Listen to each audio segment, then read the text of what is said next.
¿Qué vieron realmente los artistas medievales para pintar imágenes tan perturbadoras dentro de las iglesias más sagradas del mundo?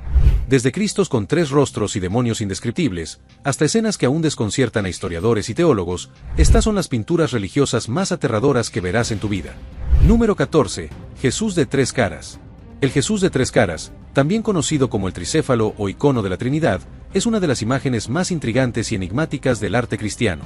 Esta representación, hallada en algunas iglesias medievales, muestra a Cristo con 3 rostros, cada uno mirando en una dirección diferente. La imagen ha fascinado y desconcertado durante mucho tiempo a eruditos y teólogos por igual, ya que se aparta significativamente de las representaciones tradicionales de la Santísima Trinidad. Una teoría sugiere que los 3 rostros simbolizan la Trinidad, Padre, Hijo y Espíritu Santo, unidos en un solo ser. Sin embargo, esta interpretación ha sido controvertida, ya que la Iglesia la condenó en varios concilios por considerarla potencialmente errónea respecto a la naturaleza de la Trinidad. Algunos historiadores del arte creen que el Jesús de 3 caras podría tener sus raíces en representaciones precristianas de la divinidad, donde los múltiples rostros simbolizaban la omnisciencia y la omnipresencia. Otra interpretación ve esta imagen como una expresión visual de la creencia medieval en la omnisciencia de Cristo, enfatizando su papel como juez supremo y observador de la humanidad. Número 13. El cuadro del juicio final. Este cuadro, ubicado en la iglesia de Santo Tomás en Salisbury, es un escalofriante ejemplo de arte religioso medieval que representa vívidamente el juicio final, haciendo hincapié en el aterrador destino de los condenados. A diferencia de las representaciones más esperanzadoras de la salvación, comunes en el arte religioso, este mural se centra en los horrores del infierno. La escena está dominada por Cristo como juez, pero es la parte inferior la que atrae la mirada con sus gráficas representaciones de pecadores arrastrados a las profundidades de fuego por demonios grotescos. Las figuras se muestran con expresiones de terror absoluto, sus cuerpos retorcidos en agonía mientras se enfrentan al castigo eterno. Las imágenes son crudas e implacables, diseñadas para infundir miedo y recordar a los espectadores las consecuencias del pecado. Número 12. El triunfo de la muerte. Peter Bruegel, Los ancianos. El triunfo de la muerte es una obra maestra sobrecogedora que se distancia notablemente del arte religioso tradicional al centrarse en la naturaleza universal e ineludible de la muerte. A diferencia de las serenas representaciones de la salvación celestial, esta pintura presenta un mundo consumido por la implacable marcha de la muerte. La escena está repleta de una aterradora sucesión de esqueletos, no solo como símbolos, sino como agentes activos de destrucción, que aniquilan sistemáticamente a toda la humanidad, sin importar su estatus ni riqueza. La abrumadora sensación de caos y desesperación que transmite la pintura se intensifica por el minucioso detalle del sufrimiento y el miedo de sus personajes. Al fondo arden incendios, la gente es masacrada sin piedad y no hay rastro de intervención divina. Solo el avance frío e imparable de la muerte.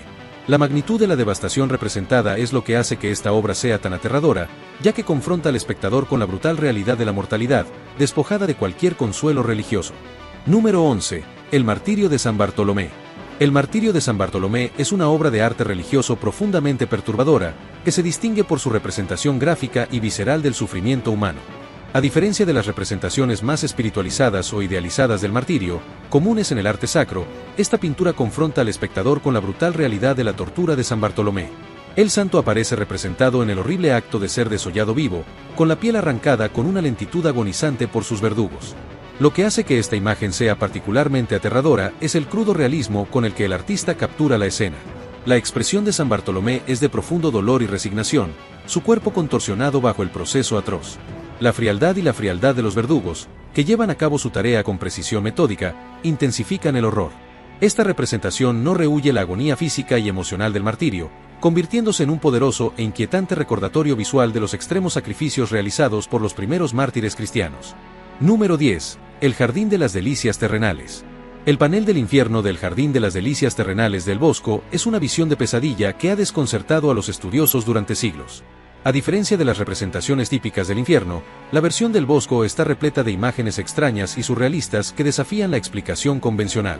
Algunas teorías sugieren que el Bosco ilustraba la imprevisibilidad del juicio divino, donde los pecadores son sometidos a torturas inimaginables y caóticas. Otros creen que el panel es un comentario sobre la necedad humana, donde cada figura grotesca representa un pecado diferente, advirtiendo sobre la decadencia moral que Vos percibía en la sociedad.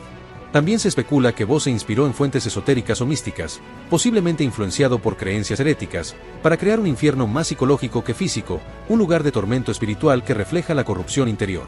Número 9. La tentación de San Antonio. La tentación de San Antonio, de Matthias Grunewald, Es una representación inquietante de la lucha espiritual, repleta de imágenes de pesadilla que han dado lugar a numerosas teorías. A diferencia de las representaciones tradicionales de visiones de santos, la versión de Grunewald es intensamente gráfica, mostrando a San Antonio siendo atormentado por grotescas criaturas demoníacas. Algunos estudiosos sugieren que la pintura refleja la intensa batalla psicológica entre la fe y la desesperación, donde los demonios simbolizan los miedos y dudas internas que atormentan al santo. Otra teoría es que Grunewald ilustraba los horrores reales de la época, como la peste y la agitación social, utilizando a los demonios como metáforas del sufrimiento físico y espiritual que padecía la gente. La cualidad surrealista, casi alucinatoria, de los demonios ha llevado a algunos a especular que Grunewald se vio influenciado por el misticismo medieval, utilizando la pintura como una exploración visual de la lucha del alma contra el mal. Número 8. La danza de la muerte. La danza de la muerte es un escalofriante motivo medieval presente en diversas iglesias de Europa, que representa vívidamente la universalidad de la muerte. A diferencia del arte religioso tradicional, que ofrece consuelo o salvación, la danza de la muerte muestra figuras esqueléticas que guían a personas de todas las clases sociales, reyes, campesinos, clérigos, hacia la tumba.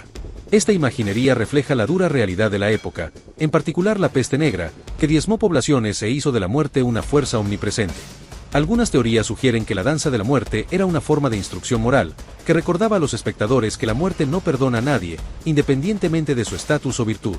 Otros creen que fue una respuesta a la conmoción social causada por la peste, sirviendo como un sombrío recordatorio de la mortalidad y la futilidad de las ambiciones terrenales. La naturaleza inquietante, casi lúdica, de los esqueletos en estas obras de arte añade una capa de humor negro, haciendo que la inevitabilidad de la muerte sea a la vez aterradora y extrañamente familiar. Número 7. El retablo de Gante. El retablo de Gante de Jan van Eyck es una de las obras más veneradas del arte medieval, pero contiene elementos que evocan tanto asombro como inquietud. Si bien gran parte del retablo representa escenas de gloria celestial, sus paneles más oscuros introducen un marcado contraste, especialmente en la representación del juicio final y la adoración del Cordero místico. Estas escenas están repletas de una mezcla de imágenes divinas y ominosas, donde los salvados se separan de los condenados, y un cordero, que simboliza a Cristo, aparece sangrando en un cáliz, un recordatorio inquietante del sacrificio y la redención. El intrincado detalle de los ángeles, los santos y los pecadores ha llevado a algunos a teorizar que Van Eyck enfatizaba la delgada línea que separa la salvación de la condenación, utilizando imágenes vívidas para transmitir las implicaciones espirituales.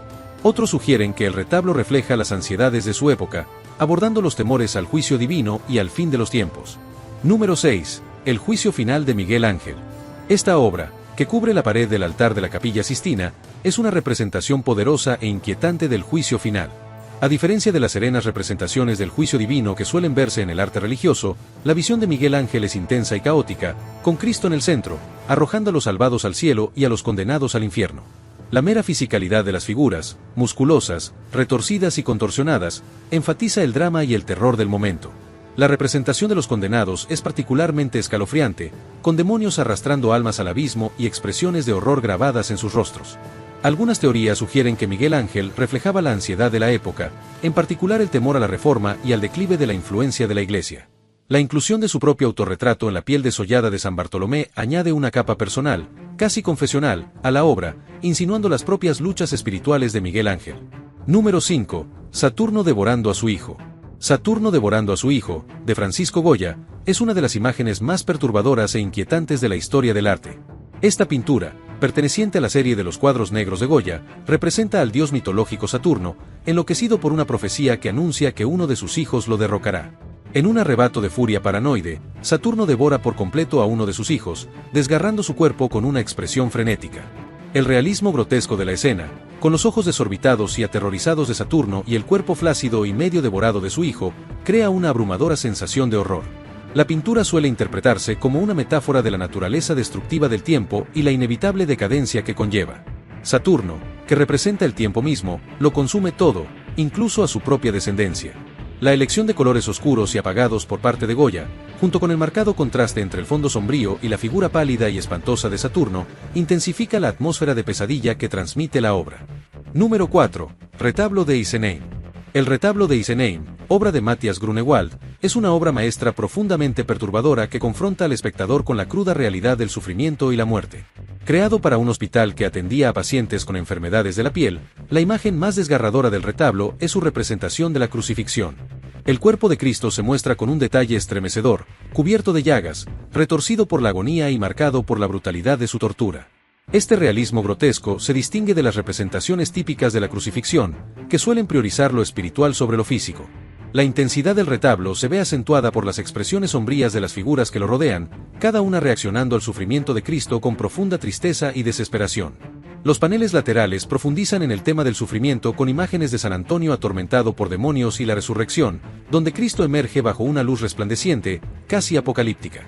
El retablo de Isenein pretendía conmover profundamente a los pacientes que lo contemplaban, reflejando su propio dolor y ofreciéndoles una forma de empatía espiritual. Número 3. La crucifixión de Caravaggio. La crucifixión de San Pedro, de Caravaggio, ubicada en la capilla Sarasi de Santa María del Popolo en Roma, es una representación poderosa e inquietante del martirio que captura la cruda fisicalidad y la brutal realidad del sufrimiento. A diferencia de las representaciones tradicionales de la muerte de los santos, Caravaggio presenta a San Pedro en medio de su crucifixión, clavado a una cruz cabeza abajo, una petición que Pedro hizo con humildad, sintiéndose indigno de morir de la misma manera que Cristo. El dominio del claroscuro por parte de Caravaggio intensifica el drama con marcados contrastes de luz y sombra, atrayendo la atención del espectador hacia los detalles desgarradores, la tensión en los músculos de Pedro, la suciedad en sus pies y las manos ásperas y curtidas de los verdugos. La composición se centra en el momento de intensa lucha mientras el cuerpo de Pedro es izado, enfatizando el peso y la gravedad de su sacrificio. Las expresiones de las figuras intensifican la tensión. El rostro de Pedro refleja tanto dolor como una fe inquebrantable, mientras que los verdugos aparecen indiferentes, con los rostros envueltos en sombras, lo que añade una atmósfera ominosa, casi opresiva, a la escena. Número 2. La flagelación de Cristo.